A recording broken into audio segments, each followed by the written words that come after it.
Hello, welcome to my reading log. So this week I'm doing a little bit something different. I finally want to make sure that my reading log is in the same week when I release a new reading log, because at the same time I'm storing like 2 reading log on my phone. I feel like I'm losing a lot of space, and so last week I'm gonna include some of the last week reading manga this week, and then this week's reading log is gonna post this week, if that makes sense. So this way, like, I only have 1 reading log stored in my phone, so this way I'm kind of like up to date at the same time. Okay, I'm continuing reading The Eminence Shadow. I read 5 and 6. So last time I read this series was either June or in May. I completely forgot, but I recently got this from the library, and so yeah, so volume 4 we ended up with this mystery door, and they went inside and they found out more about that Diablo cult. Apparently they've been experimenting on girls using demon power just to make them soldiers and so forth. And yeah, after that everything just kind of went back to normal, and then our main character named Sid, the protagonist, decided to enter a festival that's all about like sword fighting or your typical like fighting tournament. And instead of like going there as himself, he decided to disguise himself as a weak person, and then he has this fantasy of like, oh hey, this person is very weak, but once he keeps winning matches to matches, he wants everybody to praise him. So he's a little bit like full of himself. Like, I find him a little bit conceited. I mean, he is powerful. I feel like when it comes to the enemies, it's too easy for him at the same time. But yeah, so 5, that's what happened. And 6, we're continuing about the competition, and then his classmate was in the run because I found out she's actually a princess. And so this princess, also known as his classmate, the one I think I mentioned her before, she secretly like was dating with Sid, but then that dating was fake. Anywho, so the princess was on the run because she was trying to kill her fiance, because she found out that her fiance might be involved with the Diablo cult. And so of course the fiance did have a plan of using the princess and the king. And so yeah, and then all of a sudden she intervened and showed up during the competition because her father was there. And yeah, it's sort of getting interesting. We're getting to know more about the Diablo Club, but at the same time I feel like there's still a lot of sidetrack. It's not entirely focused about the cult yet, but we're slowly getting more information. But overall, it's not bad. I feel like I almost wanted to drop this manga, but you know what, I'm still gonna give it a chance and see where the story goes, because I feel like we're getting closer to this cult because they're revealing more information, as I said. And so yeah, we'll see where the story goes in the next volumes. I also want to add this on top of that big tournament and the princess showing up. Sid, you know, he has disguised himself as a weak person, and then suddenly he revealed himself as the leader of the Shadow Garden because he was trying to protect the princess, because the princess was getting attacked. And so yeah, that was a big reveal, a big surprise at the very end of volume 6. And yeah, so of course he's gonna intervene and help out because that's what he likes to do. He wants to be the hero, he wants to be the protagonist. And so yeah, we'll see where the story goes after the next volume. Okay, so we're continuing another series. This one's called Kimono Jihen. I read 3, 4, and 5. So basically, kimono are demons, and they're all different types of kimono. So far they're relating to like animals, and then as well as the different elements. And so you get the main character Kabane, and then he lives in this agency under Inogana-sama with other 2 teens named Akira and Shiki. And so they go through all different like cases regarding about kimono. Their job is to handle the situation and also avoid humans finding out about kimono. And so yeah, so volume 3 talks about another case, and then Kabane is getting closer to Kon. So Kon is the main cover for volume 3.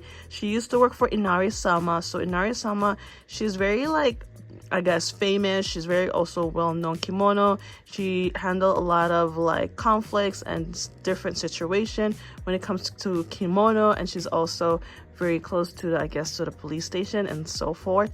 And yes, so Kon was kind of abandoned by her because Kon didn't do her job, and so Kabane's been kind of accompanying her at a park, just hanging out, getting closer. And then he brought her one time to the agency, and of course she was very welcome, but apparently she doesn't like living under Tanoki. So like Tanoki is a different type of kimono. And so yeah, and then volume 4, it talks about more about Shiki. Shiki is the cover for volume 4. He wants to learn about his mom, whatever happened to his mom, if she's either missing or if she passed away. And well, we find out that there's a dark history about his mom and his uncle. Apparently the uncle run an experiment that he's trying to create something with healing power. And yeah, that was interesting to read because we find more about his mom, and then at the same time there was a big surprise. And yeah, I'll say at the very end everything went fine and that he is happy. And so volume 5, this one talks about Akira, who is the main cover for volume 5. Now Akira is actually a boy. I know he looks like a girl. He has a twin brother just suddenly showed up out of nowhere. They got reunited, and then all of a sudden the brother has been acting weird because he has this null stone that is attached to his body. So you got the null stone so far and the life stone. So these stones are supposed to be a powerful object that sort of amplify their power. And so he's been acting weird, and he's been kind of like attacking his friends. And so there's like a big fight, and then we get to learn more about the stone as well, the history about Akira's I guess family side. And so yeah, it's really getting interesting. I think we're getting to learn more about each character's past, and then what type of power they use, and their power is apparently special as well. And so yeah, so far I really like the story. I can't wait to read more of this. I gotta find out whether this is still an ongoing series or if already ended. So yeah. Okay, I just finished reading Mao 5, 6, 7, 8. I think I read 1 to 4 either back in June or May, so it's been quite a while. And so we're continuing the story about Mao, who's been targeting left and right by an enemy he probably knows back in the past 900 years ago. It's because this enemy has a main goal to find a certain spell that will become someone like immortality, or like they can't get killed.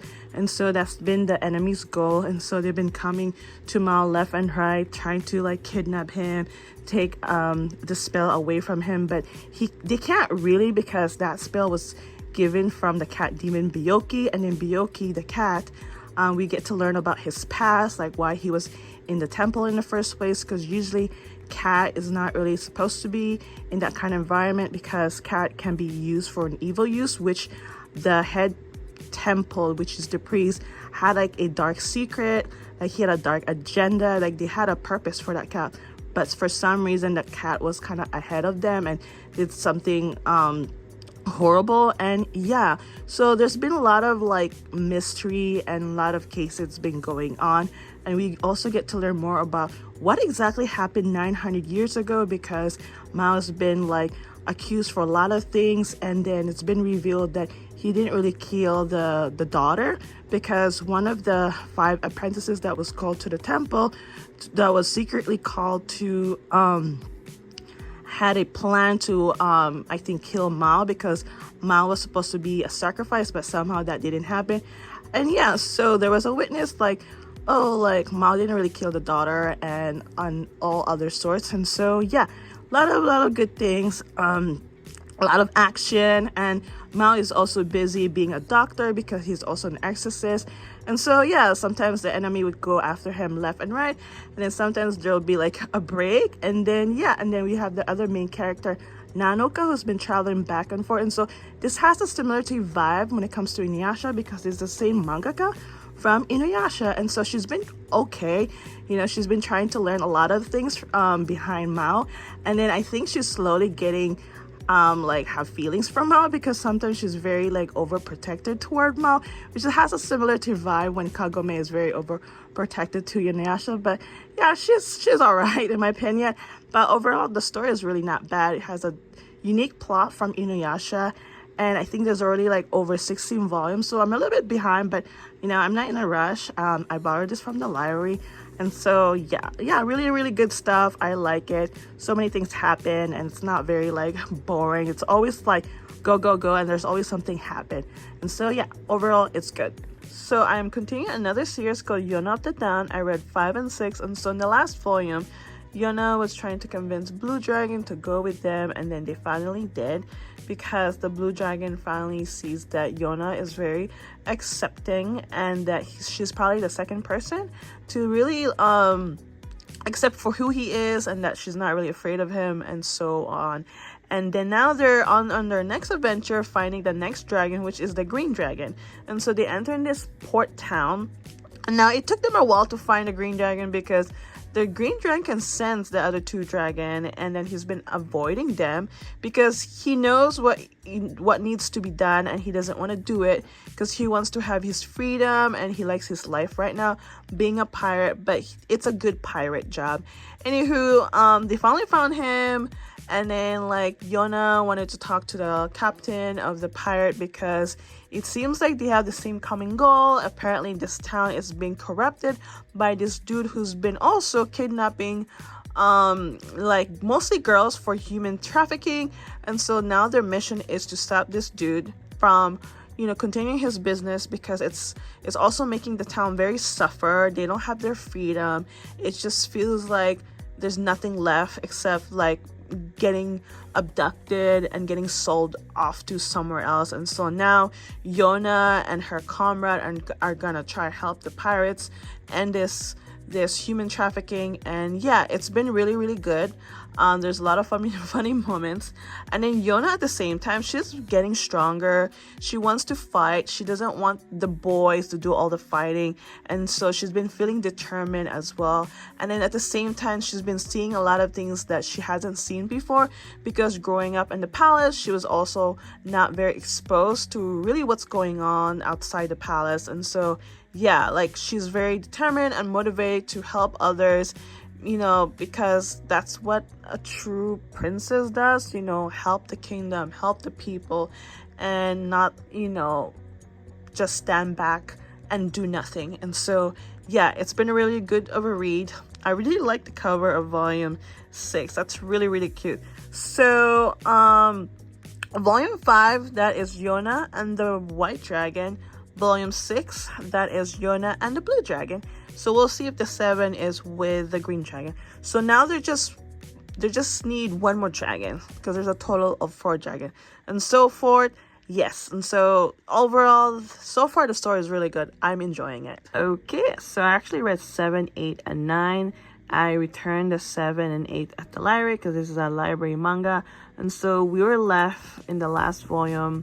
Yona and her gang decide to join the pirate where the Green Dragon works for, to stop a main leader from human trafficking, because the town has been suffering from that. And then after that, well, everything went well. The town is back to normal. Everyone's happy. However, Yona actually bumped into Suon, the current king, her childhood friend, who killed her father. And so that was like a awkward reunion. Suon was surprised that, she's alive, because they thought she's dead, but no, of course not. So they had a little awkward reunion. They had their chat, but however, they went on their separate ways. And shockingly, Suon didn't really like report her or like kill her, but I think deep inside he still cares for her, because they're childhood friend, but at the same time they're cousin, and so forth. Anywho, after that little reunion, their main goal is to find a yellow dragon. But this yellow dragon kind of invited himself when they were cooking, because he was traveling alone and he was starving, and everyone was like, who the heck is this guy, because he started eating their food. And then the other 3 dragons sense that he is a yellow dragon. However, he's not showing any like feelings for Yona. Like he's not entranced by her, because the other 3 dragons felt something for Yona. But when it comes to the yellow dragon, he just feels or looks normal. And then he's not showing any powers as well, or any type of special skills for being a dragon. And so we'll see if he's really the yellow dragon or he's fake. Anywho, Yoon wants to go back to the mountain where his master lives, because there's a prophecy about the 4 dragons and their master, and now they're just waiting for something to happen. And then in the meantime, the village has been facing a lot of taxes being taxed too high, and then the government official is showing no mercy, but instead showing a lot of violence to the people. And then Yona wasn't happy to see that, and so her gang and her decide to intervene and stop the government official by being a bandits, basically. Like, they don't want the government official to come back, and so they act like a bandits, as you know, more like a what do you call that? There's a word I'm looking for, but I can't really say it. Anywho, so far the villages is doing okay. They're being protected by the bandits, which is Yona and her gang. And then Yona at the same time, like, after traveling for like months and seeing what is going on outside the kingdom, like, she just saw a lot of things that was in shock. And now she wants to really get stronger, and then she wants to learn more things about when it comes to fighting. And for now, she learns how to do bow and arrow, but now she wants to learn how to wield a sword. But Hack is against it. Like, Hack, it seems very overprotected because that's his job, but at the same time, like, Yona wants to get stronger. Like, she wants to protect herself and even fight if anybody is in danger. Like, she doesn't want to rely on others. That's what I like about her character. She's very strong-willed and very determined, and she doesn't act like you know, a princess, like how a princess would act. Like, she acts like who wants to become a soldier and fight for others. And so yeah, eventually, like, Hack finally like give in and wants to teach her because, you know, that's what she wants. And so yeah, overall the story is not bad. I like it. I'm enjoying it.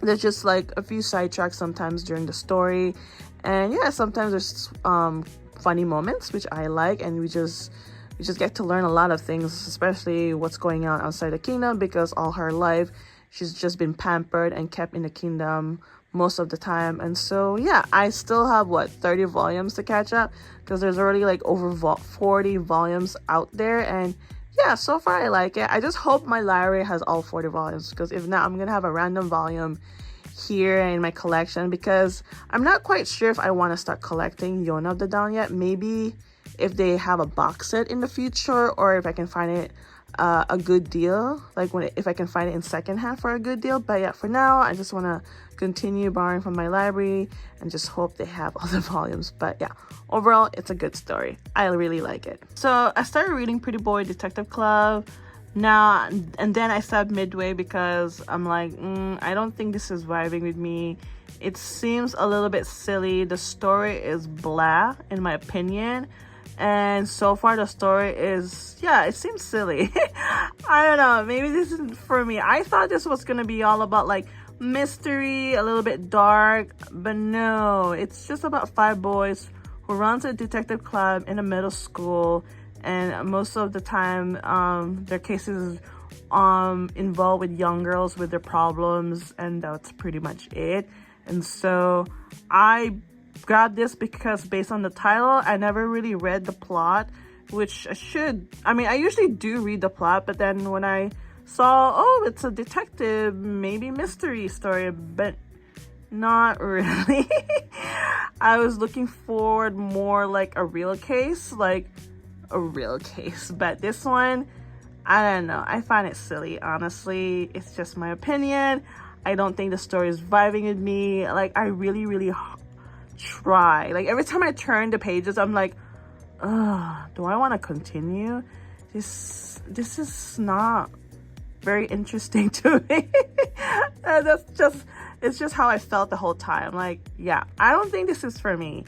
So I'm just gonna stop reading, drop this manga series, and just continue with something else.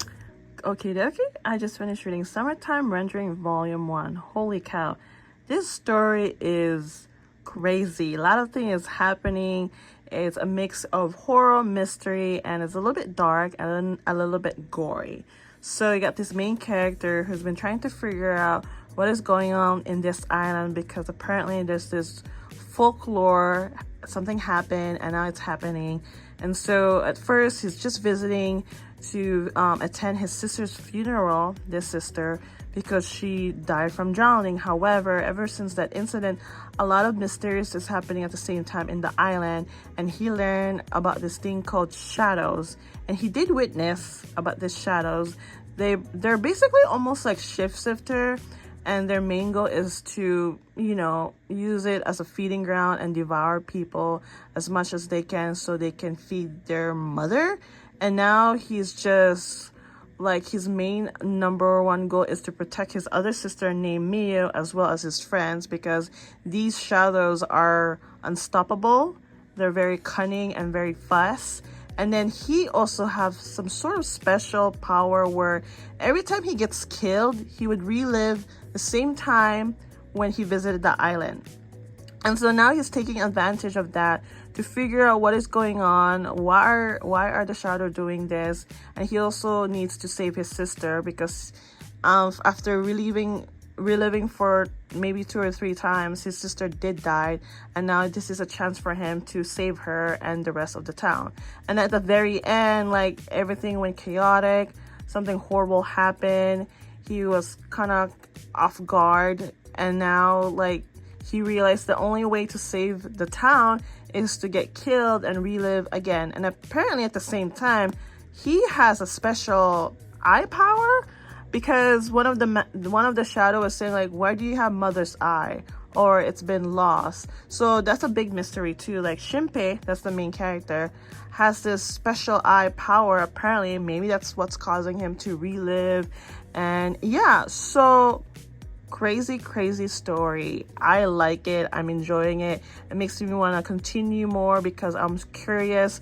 Like, there's just a lot of things happening. It's not overly gory, over the top. It's like, for me, it's tolerable for me to read and to keep reading. And yeah, I can't wait to read more. I think this is a short series of under 10 volume, or I could be mistaken. But yeah, so far so good. I really like it because there's a lot of mystery. Like, I want to know, why are the shadow doing this? I want to know about Shinpei's eyes as well. And then he met another character where she knows all about shadows apparently, and she's out of town. She's not from this island. And yeah, I'm so curious about all these characters. And yeah, okay, I'm gonna end this reading log. And so I don't have the rest of the manga because they were returned at the library. And so this time it's quite not much again, because this time I was more focused on reading like 3 series, and I ended up reading like more than 2 or 3 volumes, and so that was quite a success. I started another new series. Even though Pretty Boy Detective Club didn't do well for me, at least I tried. I mean, you never know unless you tried, right? And so yeah, this was a really good selection of manga I read this week. And yeah, I'm really looking forward for summertime rendering, because that was quite intense and a lot of dark mysteries behind it. And so yeah, can't wait for that, as well as trying to keep up with Yona of the Dawn, because there's like over 40 volumes, so still quite behind, but you know what, I'm getting there. Anywho, overall these were all good, and yeah, looking forward what's my next TBR. And thank you for watching. I hope you enjoyed this reading log, and I'll see you guys next time.